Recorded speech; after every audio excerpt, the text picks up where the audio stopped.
रयत क्रांती पक्षातर्फे IAS श्री तुकाराम मुंडे यांच्या फोटोला दुग्धाभिषेक। श्री तुकाराम मुंडे यांच्या नेतृत्वाखाली सुरू असलेल्या प्रशासकीय कारवाईला रयत क्रांती पक्षाने जाहीर पाठिंबा दर्शविला आहे। याबाबत रयत क्रांती पक्षाचे महाराष्ट्र राज्य अध्यक्ष सागर खोत यांनी ईश्वरपूर येथील तहसील कार्यालय समोरील छत्रपती शिवाजी महाराज यांच्या पुतळ्यासमोर त्यांच्या फोटोला दुग्धाभिषेक घातला। तुकाराम मुंडे हे प्रामाणिक, कर्तव्यदक्ष व जनहिताला प्राधान्य देणारे अधिकारी असल्याने शिस्त, पारदर्शकता आणि भ्रष्टाचाराविरोधी भूमिका यामुळे नागरिकांमध्ये त्यांच्याबद्दल विश्वास निर्माण झाल्याचे यावेळी त्यांनी म्हटले।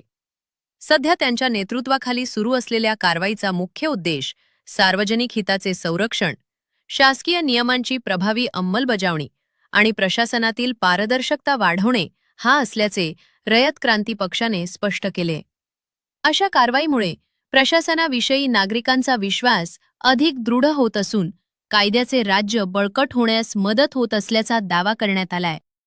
रयत क्रांती पक्षाने मुंडे यांच्या जनहिताच्या निर्णयांना आवश्यक ते सहकार्य व पाठबळ देण्याची भूमिका घेतली असून प्रशासनाने सुरू केलेल्या कारवाईत कोणताही अडथळा निर्माण होऊ नये अशी अपेक्षाही व्यक्त केली आहे। यावेळी रयत क्रांती पक्षाच्या पदाधिकाऱ्यांनी प्रामाणिक प्रशासन, पारदर्शक कारभार आणि जनहितासाठी कार्य करणाऱ्या अधिकाऱ्यांच्या पाठीशी पक्ष ठामपणे उभा असल्याचे सांगितले। प्रामाणिक प्रशासन, पारदर्शक कारभार आणि जनहितासाठी कार्य करणाऱ्या अधिकाऱ्यांच्या पाठीशी आम्ही ठामपणे उभे आहोत, असे मत रयत क्रांती पक्षाचे महाराष्ट्र राज्य अध्यक्ष सागर खोत यांनी व्यक्त केले।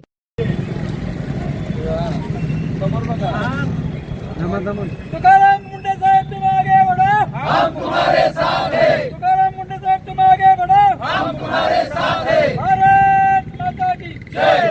छत्रपति शिवाजी महाराज की जय। तुकाराम मुंडे साहब तुम आगे बढ़ो, हम तुम्हारे साथ हैं। जय जवान जय किसान। आज या ठिकाणी महाराष्ट्राचे अन्न व औषध प्रशासन विभागाचे आयुक्त आदरणीय तुकारामजी मुंडे साहेब यांचा उरून ईश्वरपूर नगरीमध्ये रयत क्रांती संघटनेच्या वतीने आम्ही त्यांच्या प्रतिमेला दुग्धाभिषेक घातला। त्याचं प्रमुख कारण म्हणजे त्यांची अन्न आणि औषध प्रशासन विभागाच्या आयुक्तपदी निवड झाल्यापासून बघा त्यांनी धडाडीने धाडसाने त्या ठिकाणी बेसवखोरांच्या वरती चाप बसवण्याचं काम ते करत आहेत आणि निश्चितपणे त्या बेसवखोरांच्या वरती ती नुसती कारवाई नसून एक सर्वसामान्य ग्राहकाला एक विश्वास आहे की त्याला मिळणारा माल, शेतकऱ्यांकडून येणारा माल हा भेसळखोर नसून एक चांगला माल त्या ठिकाणी ग्राहकाला मिळणार आहे आणि दुसऱ्या बाजूला शेतकऱ्याला सुद्धा एक मोठा आधार मिळणार आहे। कारण दुधामध्ये भेसळ होऊन आज जास्तीचं उत्पादन वाढवलं जातंय।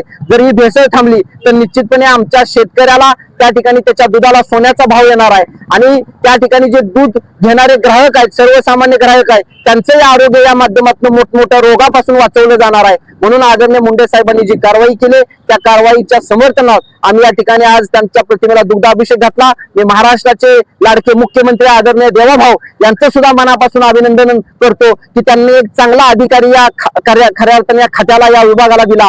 निश्चितपणे आमची तुम्हाला विनंती आहे मुख्यमंत्री साहेबांना की या अधिकाऱ्याला तुम्ही तिथून बदलू नका। येणाऱ्या 5 वर्षांमध्ये निश्चितपणे महाराष्ट्र चांगल्या प्रकारे बदललेला आपल्याला दिसेल। धन्यवाद।